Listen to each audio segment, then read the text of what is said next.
ఓం నమః శివాయ. ఓం నమో నారాయణాయ. కర్మ నివారణ నరదృష్టి నివారణ కాళభైరవాయ నమో నమః. ఓం దిగంబరాయ విద్మహే అశ్వవాహనాయ ధీమహి తన్నో శ్రీ ఉన్మత్త కాళభైరవ శ్రీ వారాహి శక్తి దేవ్యై నమోస్తుతే. హరి ఓం. మా ఛానల్కి స్వాగతం.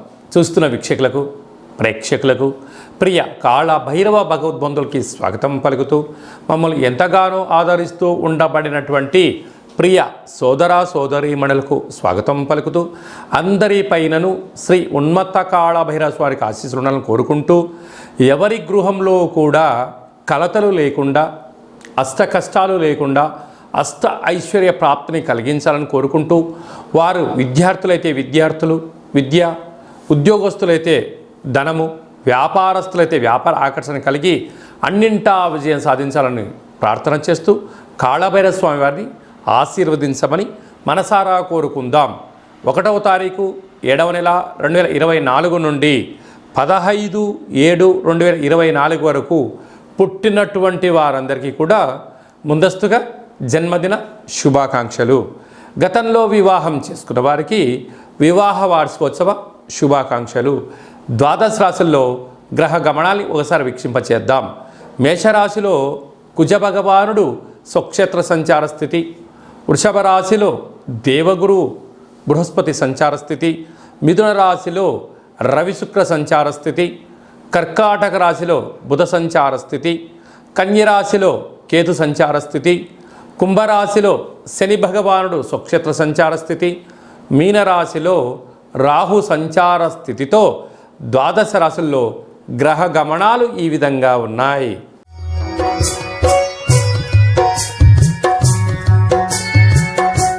కన్యరాశి వారు జ్యేష్ఠమాస అమావాస్య ఆరుద్ర నక్షత్రము శుక్రవార సందర్భంగా ఎలాంటి విధి విధానాలు పాటించాలో ఈ వీడియోలో సవివరంగా సంపూర్ణంగా తెలుసుకుందాం. కన్యరాశిలో ఏ నక్షత్రాలు వస్తాయిగా? ఉత్తరా నక్షత్రంలో 2, 3, 4 పాదాలు, హస్తా నక్షత్రంలో 4 పాదాలు, చిత్తా నక్షత్రంలోని 1, 2 పాదం కలిపితే కన్యరాశి. చాలామందికి పుట్టినటువంటి కాల సమయంలో డేటా ఆఫ్ బర్త్లో లేనటువంటి కారణం వలన పేరు యొక్క మొదటి అక్షరాన్ని అనుసరిస్తూ రాశిని తెలుసుకునే ప్రయత్నం చేద్దాం. టో, పా, పీ, హూ, షా, అణ, ఠ, పే, పో అక్షరాల వర్ణుడు కన్యరాశి జాతకులే. కన్యరాశి యొక్క అధిపతి బుధ భగవానుడు. వీరికి రాశిలోనే కేతు సంచార స్థితి ఉండడం వలన వీళ్ళు ప్రతి విషయాన్ని ఈ మధ్యకాలంలో భూతద్దుల్లో పెట్టి చూసే పరిస్థితి అయిపోయింది. అంటే గతంలో చేసిన కొన్ని తొందరపాటు నిర్ణయాల వల్ల తగిలినటువంటి దెబ్బలు, నష్టపోయిన విధానము, ఆ సమయాన్ని ధనాన్ని తిరిగి వెనక్కి తెచ్చుకోలేని పరిస్థితుల్లో నేను ఇప్పుడు ఎక్కడ తప్పులు చేస్తానో, నేనేం చేస్తానో అన్న కారణం చేత ప్రతి విషయంలో కూడా ఆచితూచి నిర్ణయాలు తీసుకుంటున్నారు. ఇది మంచిదే. కాకపోతే ప్రతి విషయాన్ని కూడా ఇలా నానుస్తూ పోతూ ఉంటే సమయం కూడా వృధా అవుతుంది. కనుక అది ధర్మం అనిపించింది, మీరు ప్రొసీడ్ అవ్వండి.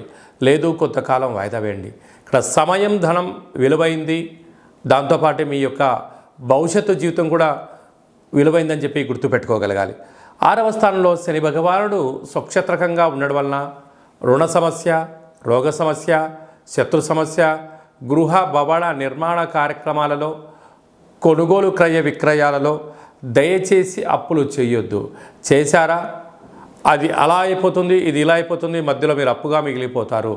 అంటే కొద్ది భాగం ధనం మీ దగ్గర ఉంటే దానికి 3 ఇంతల ధనాన్ని పెట్టి ఇల్లు కొన్నా, స్థలం కొన్నా, వ్యవసాయ పొలం కొన్నా ఒక 40 రోజులు, 3 నెలలు ఎంత తొందరగా గడిచిపోతాయి.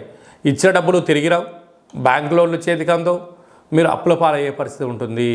కనుక అందుకే దీపం ఉండగానే ఇల్లు చక్క పెట్టుకోవాలి, అనుకూలంగా లేనప్పుడు మౌనంగా ఉండాలి అని చెప్తారు. కనుక మీ దగ్గర ఎంత ధనం అయితే ఉందో ఆ యొక్క ధనానికి సరిపడ స్థలాన్నే, భవనాన్ని కొనుక్కోండి, అప్పుల పాలు కావద్దు అని చెప్పి జ్యోతిర్విజ్ఞానం తెలియజేస్తుంది. సప్తమంలో రాహు ఉండడం వల్ల శత్రువులు ఎక్కువ. అష్టమంలో కుజుడి యొక్క ప్రభావము స్వక్షేత్రకంగా ఉండడం వలన మీ జన్మ నక్షత్రం రోజున పూర్ణిమ, అమావాస్య తిథులు ఎందున, అష్టమి తిథులు ఎందున దూర వాయు జల ప్రయాణాలు పెట్టుకోవద్దు. ఆవేశానికి దూరంగా ఉండండి. అప్పులు ఇవ్వద్దు, అప్పులు తెచ్చుకోవద్దు. మితిమీరిన వేగంతో వాహన ప్రయాణం చేయొద్దు. భాగ్యస్థానంలో దేవగురు బృహస్పతి సంచారం చేయడం వలన భార్యాభర్తల మధ్య విభేదాలు, ప్రేమికుల మధ్య ఆటంకాలు, పార్ట్నర్షిప్ వ్యవహార కార్యక్రమాల్లో స్వల్పమైనటువంటి భేదాభిప్రాయాలు వచ్చే అవకాశాలు ఉన్నాయి.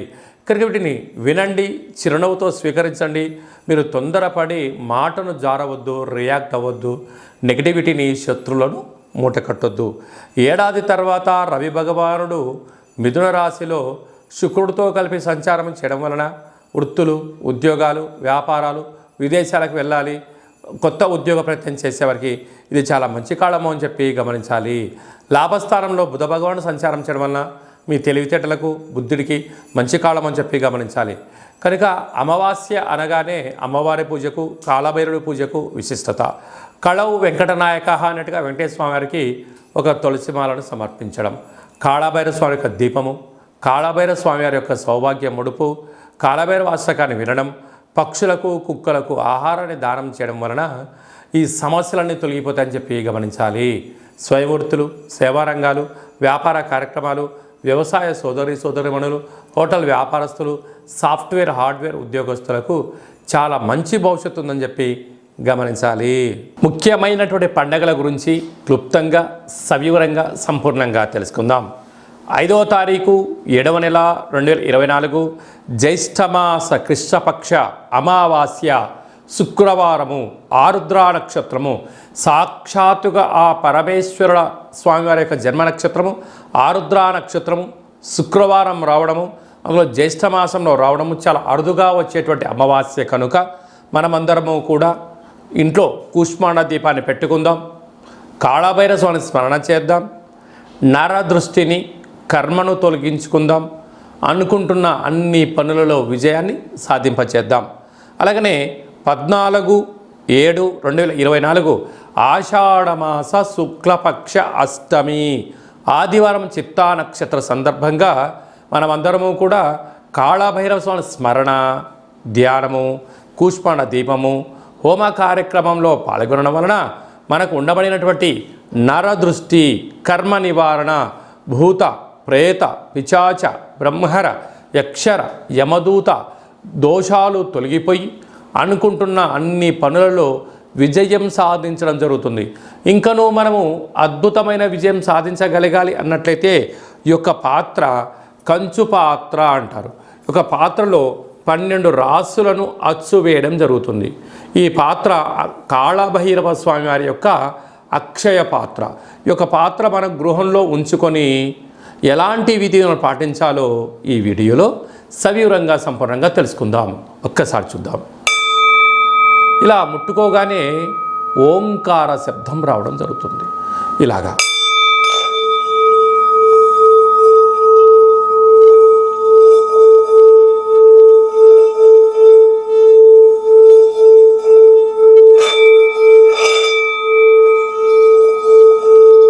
ఈ ఓంకార శబ్దాన్ని మనసులో కోరుకుంటూ ఓం కాళభైరవాయ నమః అనే మంత్రాన్ని చెప్పుకొని చేయడం వలన గృహంలో ఉండబడినటువంటి జ్యేష్ఠాదేవి గృహం నుంచి బయటికి వెళ్ళిపోవడం, గ్రామంలో, దేశంలో సంచరించేటువంటి లక్ష్మీదేవి గళ్ళు అంటూ మన ఇంటికి రావడం, మన ఇంట్లో లక్ష్మీదేవి స్థిరత్వంగా ఉండడం వలన రుణ సమస్యలు, రోగ సమస్యలు, శత్రు సమస్యలు తొలగిపోతాయని చెప్పి గమనించగలగాలి.